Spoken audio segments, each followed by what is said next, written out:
ଯେତେବେଳେ ଦେଖୁଛନ୍ତି ଧର୍ମଶାଳାର ପୂର୍ବତନ ବିଧାୟକ ଏବଂ ବିଜୁ ଜନତା ଦଳର ଅନ୍ୟାନ୍ୟ ନେତୃତ୍ୱ ମାନେ ଧର୍ମଶାଳାରେ ତାଙ୍କର ନା ଲୋକପ୍ରିୟତା ଆଗରୁ ଥିଲା ନା ଲୋକପ୍ରିୟତା ଏବେ ଅଛି।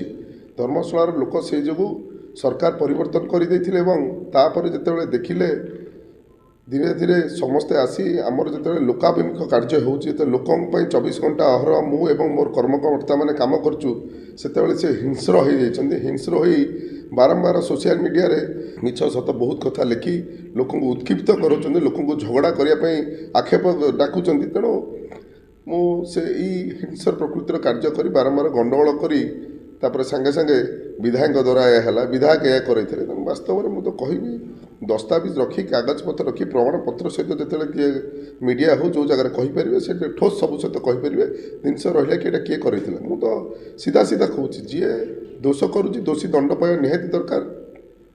ସେ ମୋ ପାଖକୁ ବି ଆସିପାରନ୍ତୁ, ମୁଁ ବି କହିପାରେ ଏବଂ ଯାହା ପାଖକୁ ଯିବେ ସେ ଜିନିଷ କହିପାରେ।